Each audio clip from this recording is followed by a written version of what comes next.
اللہ الرحمن الرحیم الحمد للہ رب العالمین بسم اللہ الرحمن الرحیم وَنَبْلُوَكُمْ بِالشَّرِّ وَالْخَيْرِ فتنہ۔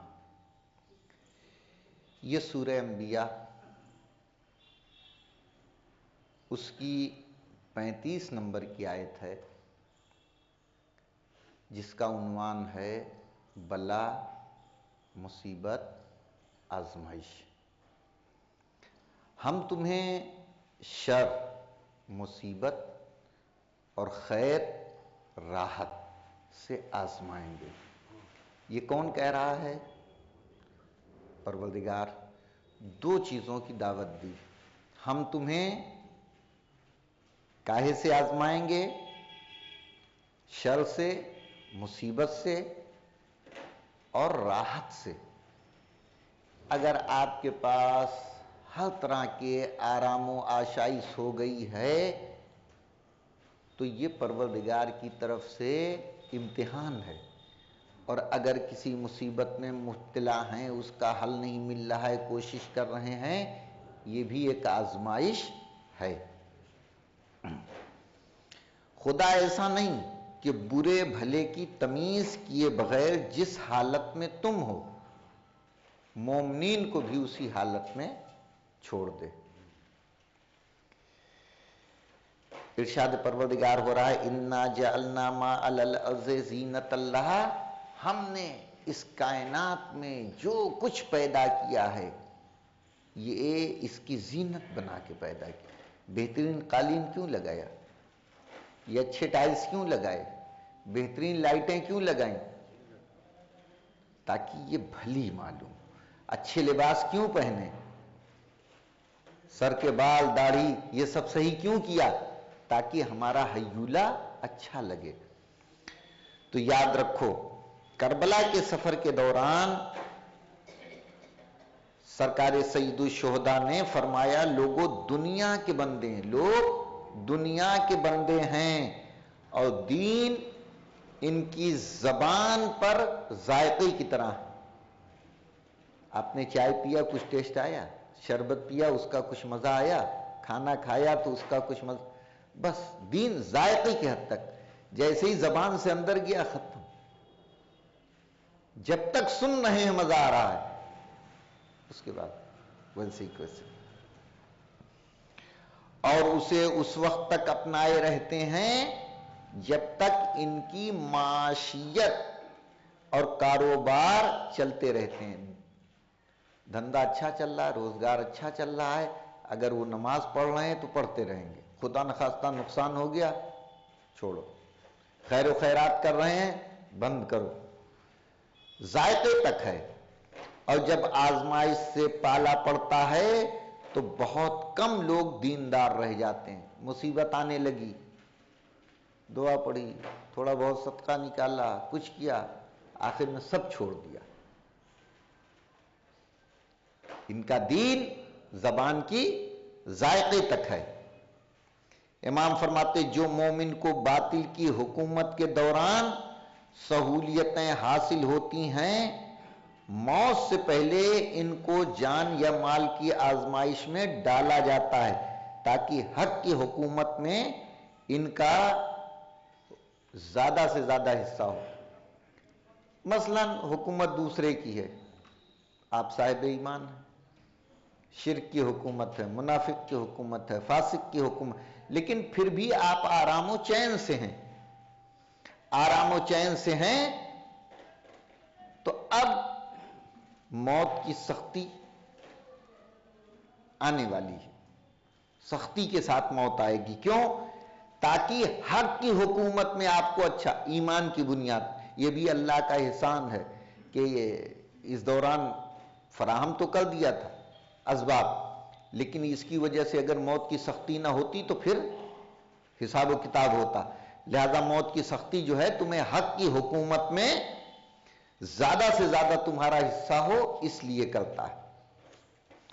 مومن ہر آزمائش میں مبتلا ہو سکتا ہے،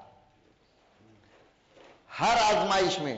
بیمار ہوگا، لنگڑا ہو سکتا ہے، لولا ہو سکتا ہے، اپاہج ہو سکتا ہے، ہارٹ اٹیک ہو سکتا ہے، سب کچھ ہو سکتا ہے، دو قسم کی موت نہیں مر سکتا مومن۔ ہر طرح کی بیماری ہو سکتی ہے، دو طرح کی موت نہیں ہو سکتی سوائے خودکشی کے، زبردستی اپنے کو پھانسی پہ لٹکا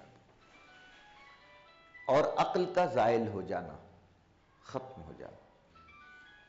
اللہ سب سے امتحان لیتا لیکن مومن کا سلب عقل کے ذریعے امتحان نہیں لیتا، اور مومن کبھی خودکشی نہیں کر سکتا۔ ساری بیماریاں مومن کو آ سکتی ہیں لیکن یہ نہیں ہو سکتا۔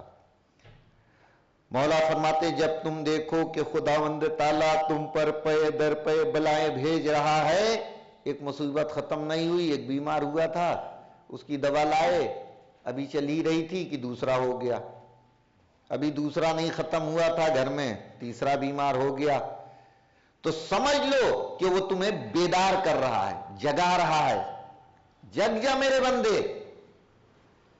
اور جب دیکھو کہ اللہ سبحانہ تعالیٰ تمہارے گناہوں کے باوجود تم پر نعمتوں کی بارش کر رہا ہے، تو سمجھ لو وہ تمہیں ڈھیل دے رہا ہے۔ نعمتیں مل رہی ہیں، شراب ہم پئیں، جوا ہم کھیلیں، زنا ہم کریں، عیاشی ہم کریں، اور اس کے بعد رزق کی بوچھار، تو سمجھ جاؤ پروردگار تمہیں ڈھیل دے رہا ہے، ڈھیل دے رہا ہے۔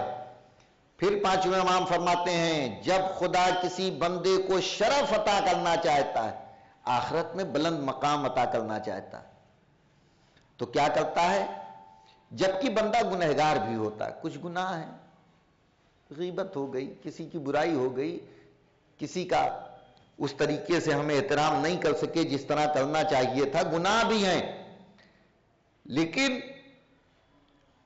اللہ چاہتا ہے کہ اس کو آخرت میں بڑا مقام دے، تو اللہ اسے بیماری میں مبتلا کرتا ہے، بیمار کرتا ہے۔ اگر بیماری سے اس کا کفارہ نہیں ہوا تو دوسری منزل اس سے سخت ہے، اس کو فقیر بنا دیتا ہے، اتنا غریب کرتا ہے کہ یہ دوسروں سے مانگنے پہ مجبور۔ دیکھیے یہ دونوں کیا ہیں؟ بیماری، اور یہ آخرت میں بلند مقام دینا چاہتا ہے۔ اگر زیادہ گناہ ہے تب تو بیماری بھی آ جائے گی اور اتنا زیادہ پریشان ہو جائے گا کہ دوسروں سے مانگنے پہ مجبور ہو جائے گا، اور اگر بیماری سے اس کا کفارہ نہ ہوا تو دوسروں کا محتاج کر دیتا ہے، اور اگر پھر بھی کفارہ نہ ہو تو اس پر موت کی سختی، موت کو سخت کر دیتا ہے۔ پڑے ہیں کتنا کتنا زمانہ بستر بیماری پر، لیکن افسوس نہیں کرنا چاہیے، کیوں؟